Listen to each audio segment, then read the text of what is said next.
So we're on our way to Stonehenge, and we stopped at Woodhenge, which is pretty interesting, as you can see out here. And it's out in the middle of the field, and some sheep. This is our Hello, I'm wonderful Will. tour How do you guide, do? William. Who's been calling Fred Jack for most of the morning. And we just stopped for coffee, and we are stopping here just to take a quick look. I'm going to zoom in a little bit.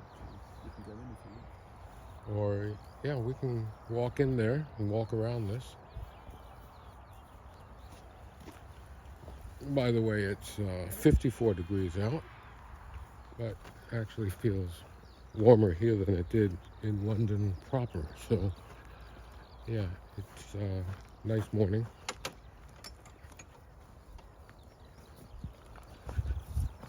Let's just head over to that information. Oh!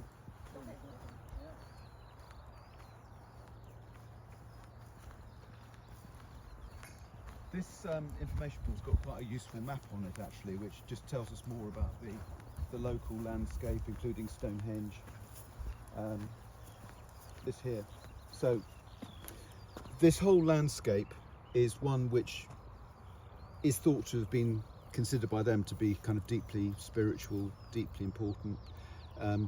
This landscape and the Stonehenge landscape appears not to have changed much in the thousands and thousands of years since Stonehenge was built, whereas the rest of, not the rest of, but large chunks of the rest of our countryside is one which historically would have been wooded and forested, and then as people made the movement to farming, they were clearing woodland. So the naturally open areas of the landscape is where stuff doesn't generally grow as well, so you want to go for more fertile land. So what did they do? They just marked the spots of where the wood was with Exactly. concrete? So these concrete posts, we can wander over and have a look. These mark the spot where wooden posts once stood.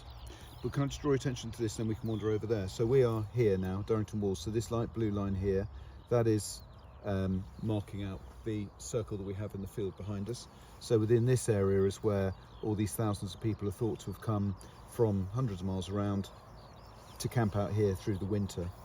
Over here is Stonehenge, and one school of thought is that people at the time, perhaps they were getting into their canoes here. This is the River Avon, paddling around the river here to meet this pathway which goes up to Stonehenge, and in so doing they were moving from the land of the living to the land of the dead. Maybe it was some kind of spiritual superhighway in a way, but that's again not confirmed. It's a theory only. So Stonehenge here, this blue line here is the one that is broadly contemporary with the building of Stonehenge. This was marked out by twin earthworks, parallel banks of earth basically, which go from Stonehenge. What this actually does is it marks the route taken by that melting glacial ice.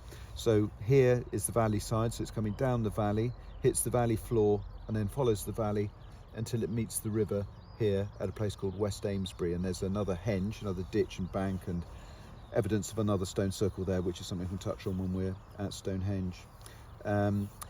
This is something that we'll be talking about here. This is called the Stonehenge Cursus. This is again marked out land which for thousands of years people have been puzzling over. There is some more recent evidence as to what that's about, which is connected with a particular stone at Stonehenge, and more recent discovery that at each end of this cursus area there were deep pits which at one point maybe contained stone or wood, and it's those two items which, with one particular stone at Stonehenge, that one at that end aligns with the sunrise in the midsummer day, and the one at that end aligns with the sunset on the midsummer day. So that was 1100 years roughly before the stone monument we're going to see now. So there's stuff going on in the landscape basically connected to this whole sense of marking the solstice. So it looks like they just kept enhancing the summer and winter solstice. Exactly, leading up to what I consider to be the point that, as I was saying in the car, that so many people were getting behind this solstice, and particularly the midwinter one, that it just seemed right, fit and proper to build a spectacular monument. And maybe there was some local chieftain who got behind it and gathered the people together and said, I've got a bit of an idea, let's go and get some stones. These orange dots here, these are all marking burial mounds. So again, these are things you can see from Stonehenge. These burial mounds, broadly speaking, are actually 500 plus years younger than Stonehenge, i.e. that now we're moving into the age of metal. So from about Stonehenge, the monument we're seeing today is 2500 BC. Many of these burial mounds are from around 2000 BC, as it says on there. The orange indicates it's later, so this is the early Bronze Age. And many of these, the burials, they were cremation burials, so in earthenware pots, cremated bones, and then people were buried with weaponry, jewellery, all sorts of wonderful stuff. And it's thought that these people were your kind of tribal leaders, tribal elders, people of importance to the community, and it was a great honour to be buried within sight of Stonehenge itself. As you see, there's a whole bunch of stuff going on here. Yeah, So, it's pretty well, we can interesting. take a quick wander over. We probably do need to jump back in the car in a few Yeah. minutes so that we're there ahead of time.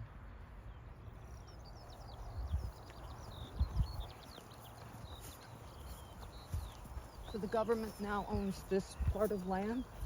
Yeah, it's actually all, essentially. Well, it's not the government so much as what's called Crown Estate. So it's Crown Well, land. Crown land. Yeah. As opposed to government, and there is a difference, but it's the same but different.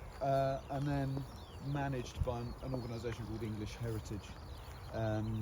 So these, far as I understand it, accurately mark the size of the holes. So you've got some that size, some bigger again, going towards the central spot. What you see there in the middle, that cairn, that lump of stone there, that's actually marks the spot where a young girl's skeleton was found, who is thought to have been from this kind of era. I believe she's thought to be 9 years old. And there's a little bit of a tragic tale to the story, because her remains were exhumed and held in a museum storage facility in London, and then during the Second World War, unfortunately, that facility got bombed, and that, along with a whole load of other stuff, were lost forever. But people, as you can see, like to come along and leave bits and pieces there and there. Very interesting. Yes. Yeah. So there we are. Oh. So there's no acknowledged or accredited kind of alignment with any rising of suns, moons, anything else, and it's simply that wood was used in the communities of the living, stone used in the communities of the dead. This was a place where people were living, so they had wood. At Stonehenge, and we're going to walk up to the visitor center, and which I believe is this over here.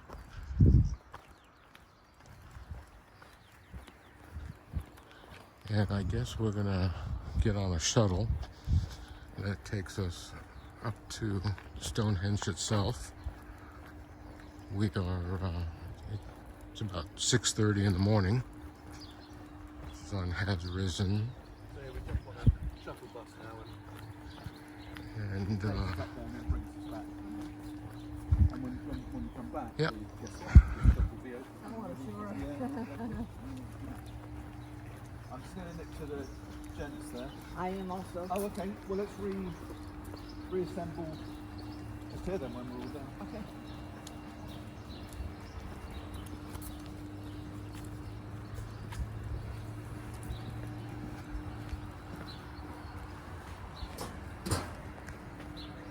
restroom stop. So once again, this is the visitor center and shop, and we're waiting Tell you a here. bit about the visitor centre if you want. So the visitor centre, it was Yeah. about 10 years old. So it's the architectural triumph of a young Australian architect. It was his first kind of major public commission.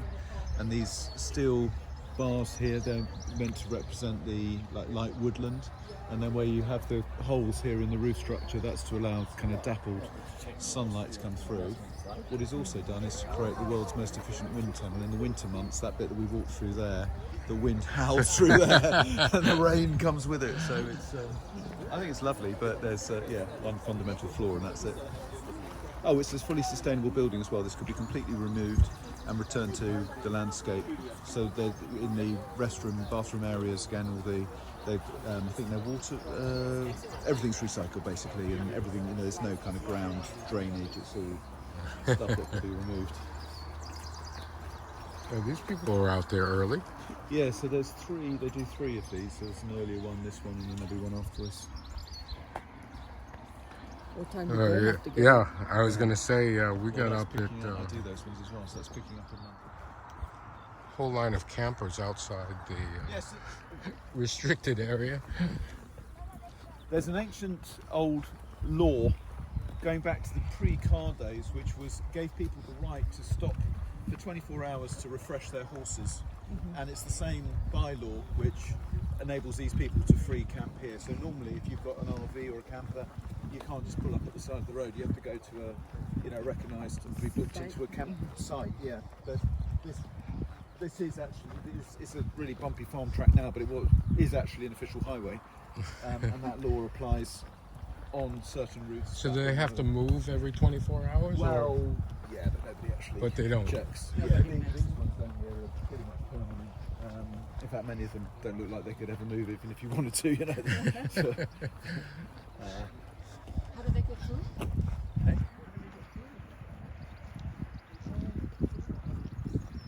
but I mean, there are places. I mean, they do move, obviously. Yeah. Thought to have been there since at least 3,600 BC. The jury is out. Was it a stone that was brought to the site from elsewhere, or was it lying perhaps buried in the ground and then uncovered and stood up? But this is the one from around about 3,600 BC. It's thought to be positioned in that way to align with stuff going on down in the valley below us here. And this is also the valley side, whereas I was talking about these melting glacial packs, so on and so forth, leaving these periglacial stripes on the valley sides, which is miraculously had the same alignment with the solstice that this monument then came to mark out. Ahead of us, this low bank you can see coming around left and right. This is all part of the henge. So this was part of Monument 1 from about 3000 BC, which consisted of the two items. One was this circular man-made ditch which goes all the way around the site, enclosing this 110-yard across area, and this would have been significantly more impressive in the day. It would have been about 6 feet deep in most places, about 8 foot wide with a much higher bank, and probably quite a spectacular thing to see because we're on this chalky landscape here, so it could easily have been that kind of white chalk mixed in with the brown earth, giving it quite a smart visual appearance. And then the other feature of that original monument was stones which sat in holes coming around the inner side of exactly where we are now. Those stones are now repositioned within the monument. You'll see them very shortly. But that was Monument 1, and then this 500 years later, 2500 BC or thereabouts, was the second monument to be built. Now, would you like me to get a photograph of the two of you without anybody obstructing it? Yeah, use your. Lucas amongst you. Licking is touching, well. Please don't lick the stones, my life. Head on in there, folks. It's always nice to just experience it, and then if you've got any questions. You also just be mindful there are some smaller stones poking out of the ground, so you just be mindful where you're. That way. So what I suggest we do is we go right to the middle, and I can orientate you from there, and then start working our way out. All sorts of questions will come to mind, I'm quite certain. So yeah, there's just some smaller ones here, so obviously be careful not to click on those.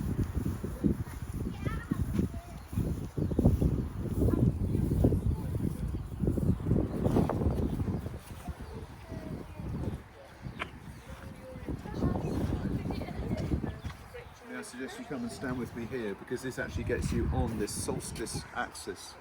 So the Pointing. solstice axis, if you were to look down this way, you see the heel stone there through the arch behind this gentleman with the white trousers. And the alignment is from there, coming up to the right-hand edge of this one tall stone standing here. So that way we're looking at the point on the horizon where the sun sets on the midwinter day. And then if we turn around and look that way at the top of the heel stone, that's where the sun rises on the midsummer day. But what we've actually got going on here, we're now right in the middle of this inner horseshoe. So if you remember in the car I described how there was, for Monument 2, there was 30 stones standing in a circle. Well, you can see those coming around here. This is the best preserved bit here. The horizontal flint still in place. And it comes all the way around the site. And then the second part of the second monument's construction was this inner horseshoe. So this was using 5 sets of 3, like this, 1, 2, 3, and 1, 2, 3, 1, 2, 3. Stones have fallen. So this here was also a set of 3. These are the tallest stones at the site. So in this horseshoe you've got the tallest stones, middle height, and then these ones are slightly lower. And what this set of 3 was doing when it was a set of 3, so plainly this was the one standing alongside it, this was the horizontal piece that sat above. giving this additional sort of emphasising alignment marker with the whole solstice. So yeah, unfortunately this one's fallen, but hey ho, it happens. Yeah. But what this one also neatly does is this, it shows us about the shaping and the engineering. So as you look at all of these pieces, you'll see that they're shaped, you know, they're not their natural rock shape.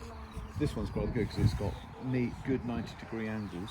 And See the areas where they were dug out. exactly. So I was just going to point out, the lump on the top, which, as you see, fits into the underside of this one. In fact, this one, if you go around the other side and have a look, it's almost like somebody was having a practice because they've got shallower indents, and maybe it was like, you know, Fred, it's not on that side, don't you know? So, You measured wrong. you measured right, exactly, was it? Measure one, no, was it? Measure once, Yeah. Measure twice, cut once. that's it. Of course it is, yeah. So yeah, so that's just a little bit of detail about Monument 2. Monument 1 consisted of these smaller stones, like these pair behind us. There's one just here behind this gentleman. There's 4 or 5 over here. These stones, these part of Monument, what I refer to as Monument 1, so that's from about 3000 BC, where these smaller stones sat in those holes, and I can show you as we walk out, you know, there's markers as to where those stones once sat. But these are the ones which had that lengthy journey. They came this 150 miles from South Wales to here, and these unanswered, but plenty of theory to question on why on earth would you do that, you know. Is this the lichen that... Exactly, so what you're looking at here, so where you see these yellow bits, the white bits, and then if you point the camera up here, these bits of plant matter, these are all part of this very rare lichen. I couldn't, I'm afraid, tell you which ones are which, but as Wendy was saying, that there are a couple of varieties which only grow on these stones and in Antarctica, others which are marine lichen. But this is amongst the reasons why we're not permitted to touch the stones, because No, if you and notice rightfully with so, with all the kind otherwise... of more organic stuff here, the planty stuff, technical expression, that planty stuff, you'll notice that all of that really is from kind of shoulder and head height above, because of centuries of people going, oh, look at this, and unfortunately ruining it. So these stones are called sarsen stones. They're a very hard type of sandstone. And I've been here with an American family actually, where the gentleman was is a geologist, and his estimate was that really they've suffered very little natural erosion. Where there is erosion, for example, behind us here, there's a stone, that right hand stone over there, about 8-10 feet up. That's not erosion. That's a combination of where, when it was lying flat as riverbed, where shrubs and plants may have been growing and just left it naturally like that, and or water.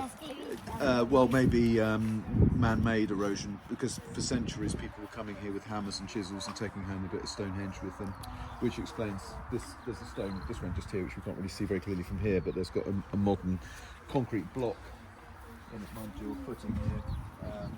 This is a 1950s bit of, it's like tooth decay, and you got the dental surgeon out to put that in, because there's a this again was hammer and chisel, and then if you come around here, Everybody wanted a souvenir. exactly, if you come around here, you'll see that there's this hairline fracture coming around here. So it was in danger of toppling, so that's rather ugly, but an essential 1950s. You know, I'm sure if they did today, they'd be much more kind of careful and skillfully done. They should have called Disney up. Disney Yeah, would have of course. matched it. You wouldn't have been able Absolutely, yeah, you're quite right. You've got Disney involved. Good old Walt, he would have loved it. So we've also got Quite amazing. yeah. I mean, there's something else I can show you just over here on these stones, which are Yeah. well find interesting. Archaeologists found a perfect little right. Well, we'll start off with this stone here, and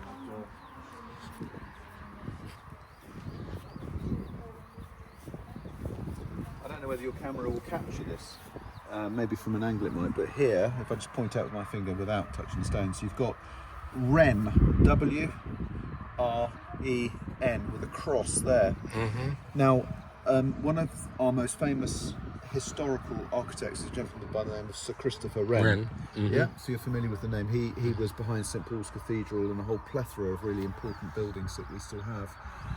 when he was a young man, when he was a boy, he lived very close to Stonehenge. His father was the local vicar, and it's quite feasible that this graffiti here was him. There's a cross there, which is either similar to the St. Christopher cross, it was Christopher, or Christian, maybe something there. Nobody knows for sure that this was him, but it's very feasible that he came up here as a young man and mucking about on the stones with his mates and getting up to all sorts. And perhaps this was him. But even if it wasn't, Stonehenge appears to be quite influential in his architectural thinking and designs, because perhaps his most famous work is this St. Paul's Cathedral in central London, which has this very famous dome on top.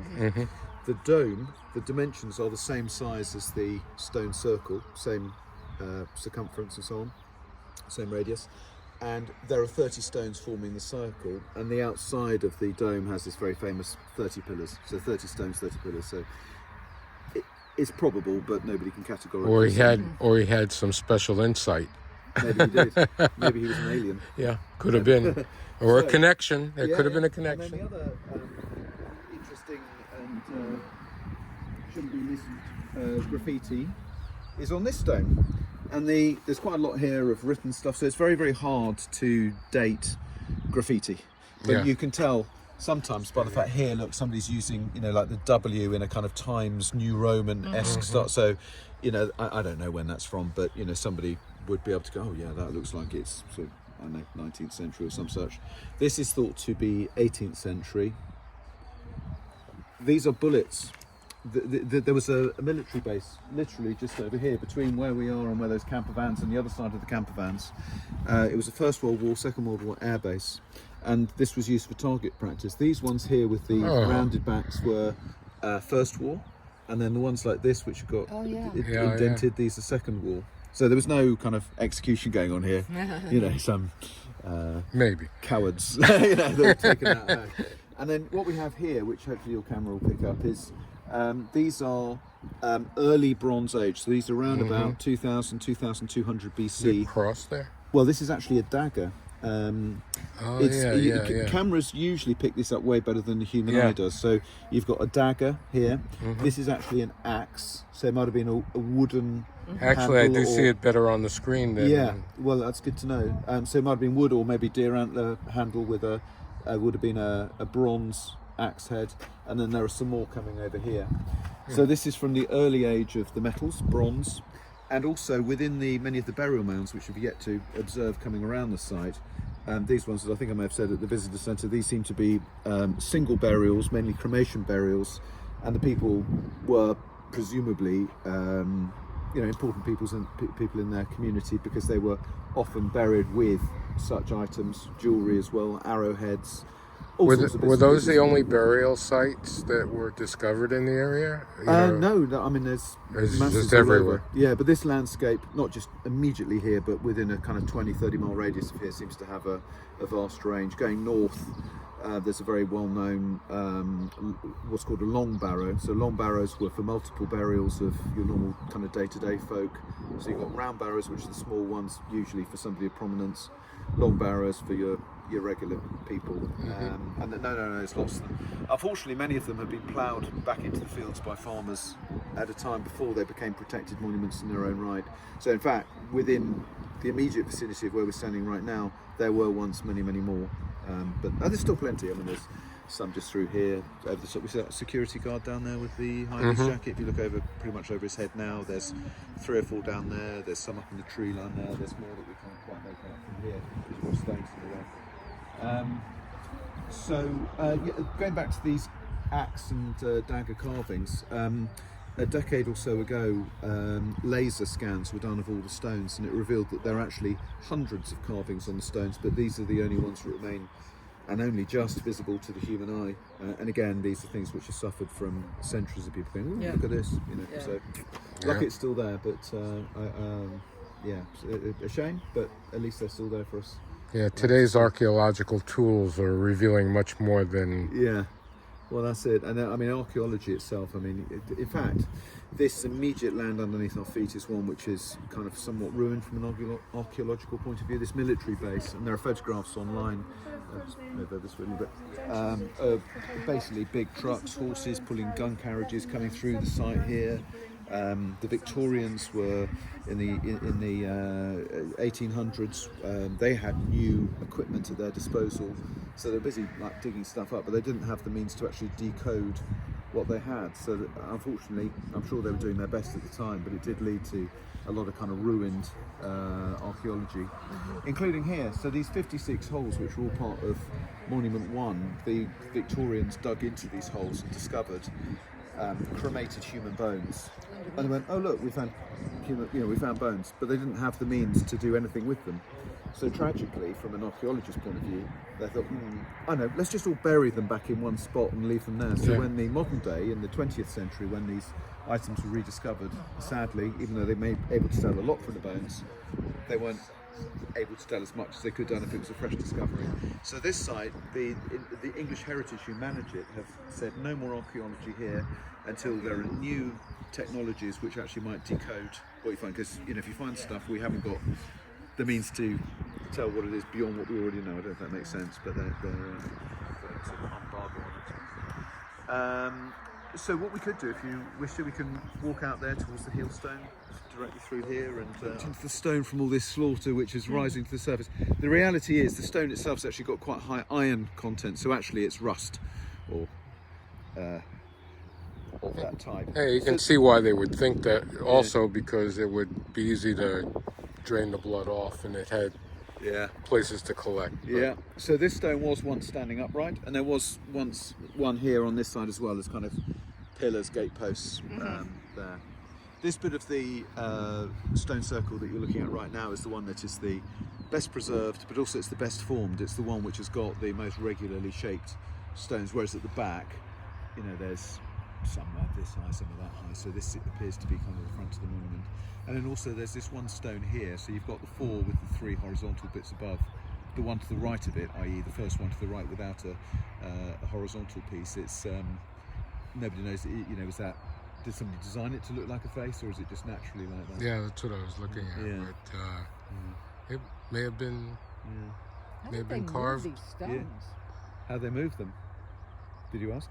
Yeah. I mean, Well, very good question. So these ones came from 19 miles north, so that's off to our right hand side as we look at the monument. I mean, it can only have come across land, whereas the smaller stones from Wales, there was a couple of options. So these ones came across land. How would they have done that? Well, I think it's most likely that they would have been strapped into some sort of sledge type thing, and then using cut logs as rollers. Yeah, but and they rolled it over the logs. Well, yes, but if you think about a stone of that weight on a log, it's just going to sink into the ground. So Yeah. I think they must have had some kind of wooden tramway that they would then prevent the log from... It's one thing to stand these stones up, which you can do digging a ditch and then cantilevering it up or sliding it up, but getting the upper ones, yeah. Yeah, for sure. that's... Well, this is why I was just thinking, these people knew how to do this stuff that we don't. I mean, It's, the only feasible way I see is if they made an earth berm, and got the possibly. stone up the earth berm to the The top. only hole in or- that possible solution is that there's no evidence, again, archaeology within the region here, of a large pit, some earth that's been disturbed. So it might have been that. The other one is, so if you imagine one of those horizontal pieces on the ground below where you want it to be, is to lift up one end, put a wooden block or stone underneath it, and basically ratchet it up, and as you go, build some kind of scaffold which you attach in some way to the vertical stone source to give it stability, put the stone in place, take everything away, and voila, there you are. But don't you think it's amazing that we don't know the answer to these things? These guys 4,500 years ago were moving along with this project. Exactly. Doing it. Because the other thing which I haven't yet mentioned is about the engineering. So yeah, we know that they left these stone lumps on top of the upper facing side of the vertical piece, which then fitted into that same shape, carved into the underside of the horizontal. But where those 3, for example, meet end on end, there's a whole tongue and groove fitting, so they were fitted together. The other thing which we can see when we come back, stand pretty much where that gentleman is now, you look up, you'll notice that the inner and outer edges have got a curve on them as well. So this wasn't just a heave-ho, project done, that's it, let's go. This was going to the nth degree to get it shaped, engineered, and then the last bit I mentioned there about the inner and outer curve, to get the increased kind of circular effect of those horizontally positioned stones. It's just remarkable, really. It is. Just It in- is. And then there's some stones there, the ones with those stone carvings on we were looking at earlier. When we go back in there, I must get a picture of the two of you, because those stones, all of them, when you look at them again later, you'll think, wow, that's a reminder just how big these stones are. You know, they tower over you. You know, Yeah. that's the thing. Coming to do this special access is brilliant in so many ways, not least of which is to actually really appreciate the scale of the thing, That's the whole thing. the scale of Yeah. human achievement, because you don't really sense these things standing on that pathway over there. You know, I mean, to me, I've been here thousands of times. You know, it's every single time I'm sort of slightly. How deep does the Yeah. is the bottom of the stone? Do Great they know? question. Yeah. Typically, there's about another third of the stone stuck in the ground. Wow. So these ones here, where that guy's just Yeah, taking a otherwise picture they'd there, be that's gone probably if about it- 15, 16. Well, one of the theories is the stones that fall in are the ones which actually had the shallower foundations. So it seems that they were right; they needed that depth of foundation. So the tallest stone at the site, which we can't quite see from here, but it's that one single one forming what was once a set of three at the front of the horseshoe. That one stone that's still standing is 22 feet, and there's another 6 or 7 feet of it stuck in the ground, so it's nearly 30 feet. It's amazing. Amazing they were able to move this. But they brought them here as their natural uncut rock, so it would have been even bigger. Yeah, and more and then weighty. shaped it. But then shaped it on the slopes below us here. So on the slopes below us is where even today rabbits, badgers and other burrowing animals are bringing bits of this kind of stone to the surface. And the way that it's thought that they shaped them, because again, of course, this was way before metal, so they were using stone tools. They had lumps of the same type of stone, about the same size as a soccer ball, and smaller handheld pieces. So the ones with the soccer ball, it's thought they were getting the stones really hot with fire, water on them to cool them as quickly as they could, and then at the same time many people just bash, Break. trying to get just a little fracture. They could work the fracture into more of a split, bits would come off, and then the handheld bits, using that to kind of polish it like a sandpapery effect to get this. But if you can imagine doing all that, and then somebody's saying, yeah, can you just carve the top of that stone down by say 10 Yeah. inches but leave that bowl in? Right. No problem, let me move along with that. That's And the fine. amount of Yeah. time. Amount of time, and It's- then time is bringing amazing. here, then digging a Yeah. hole. Well, that should be pretty easy given everything else they achieved. Standing them up, so the stones are packed with offcuts of stone from when they shaped them, and then doing whatever they did in order to get those stones up at that great height, and so on. And then there's another thing which, if we were to move towards the heel stone, that you might find interesting and possibly amusing, which is that this stone here, called the heel stone, again just to refresh, nobody knows, was this always here, perhaps lying down, perhaps buried and stood up, or was it brought here from somewhere else? This stone hasn't been shaped, this is its natural shape, but this is the one which is thought to have been aligned with stuff going on down in the valley there, which I'll come on to in a moment. But do you see this concrete lump about 12 feet to its left? Well, this is known to have been, this marks the place where a stone hole is. So there was a stone there, and I suggest it was that stone, because if you stand here and look back towards the monument, this is central to the uncut bit of the hedge, whereas that one isn't.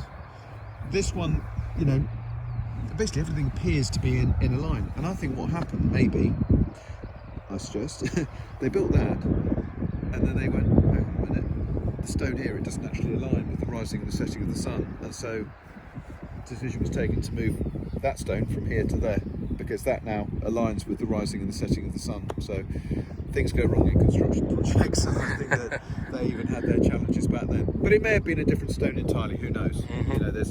It's impossible to say for sure.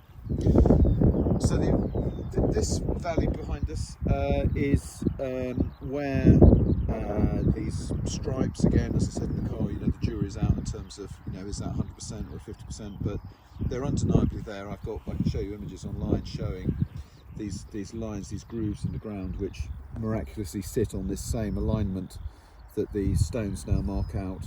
And I personally believe that for that reason, that is why Stonehenge is where it is. This land was considered to be special, spiritual, important to the people. And within a couple of hundred years of the building of the second one here, that route, the route of this melting ice, was marked out by a man-made pathway which goes down the valley. When it hits the valley floor, it does a sharp right and follows the valley until it gets to the River Avon, and is thought to have perhaps formed a processional route for people of the time. Perhaps they were paddling in their canoes, as we talked earlier, from Durrington Walls and the land of the living round to the land of the dead, come up here, processing up exactly where we're standing, across the open, uncut bit of the pen,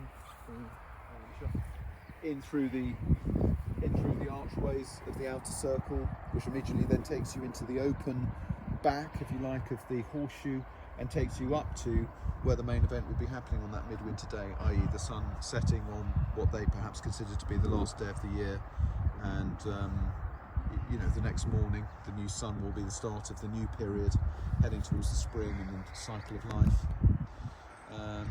But was it that everybody went in? I mean, if there were a few thousand people camping out down the road there, did they all come through there, or was it a process reserved just for the most important people in society, and then your day-to-day folks stayed on the outside?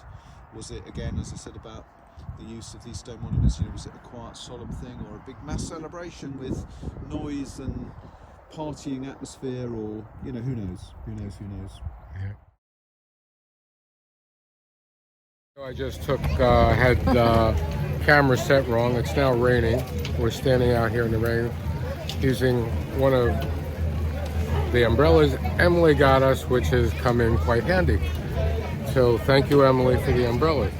And yeah, I forgot to take some video of where we stopped for breakfast after Stonehenge. We stopped in this village called Marlborough, and we had breakfast, and should have taken some video there, would have been nice. But anyway, we're now at Windsor Castle, as you saw the changing of the guard in rapid speed, and it's 11:30, and we have a 12 o'clock entrance in, and we're hanging out until it's time for us to go in.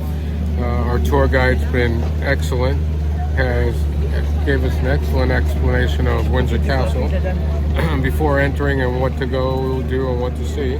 And Stonehenge was amazing also. And so that's it for now.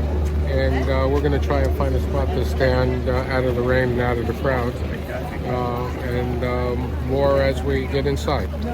So hasta la bye-bye for now.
We made it inside pretty much right on time. Went through security, and we are now in Windsor Castle. Oh, nice. Oh, that's saying something.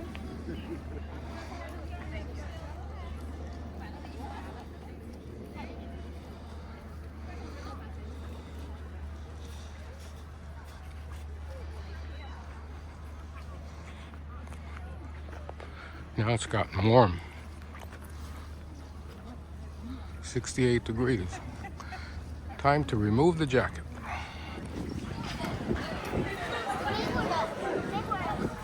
Here's the parade grounds.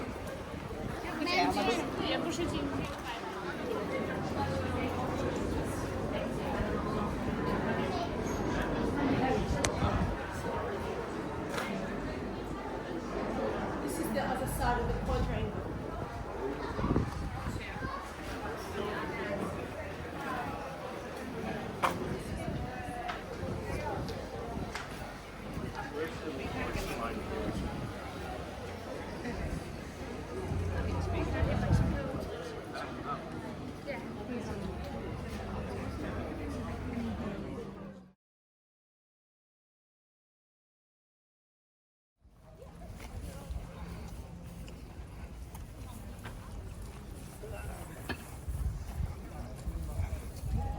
Oh, looks like a doorman.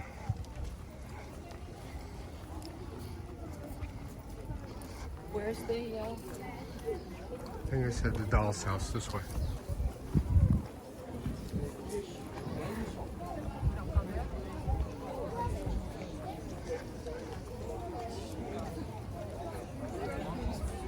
dollhouse is this way? I know.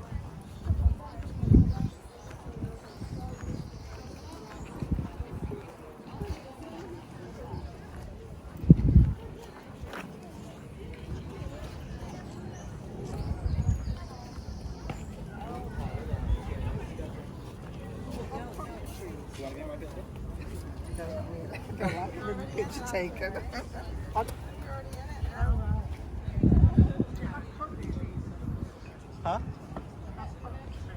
No, I don't think so. That's a pump. Just exited the State Department apartments or whatever that's called. Not allowed to photograph in there, so I'm back on here right now and taking some outdoor stuff. And I walk over here.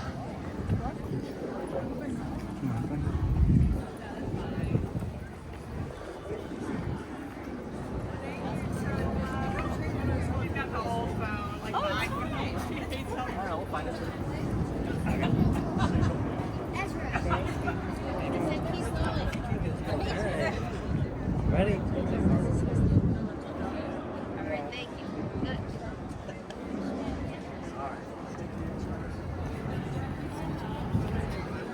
And now we're heading to St. George's Chapel.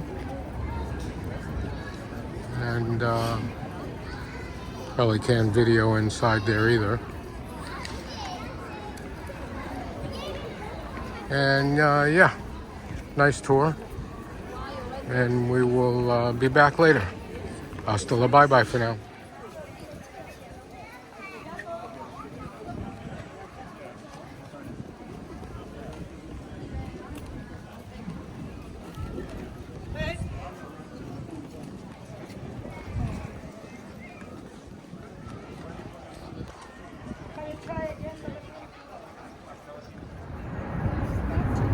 This is St. George's. Queen Elizabeth is buried inside, along with Prince Philip, which we saw. Yeah, they're all buried in there.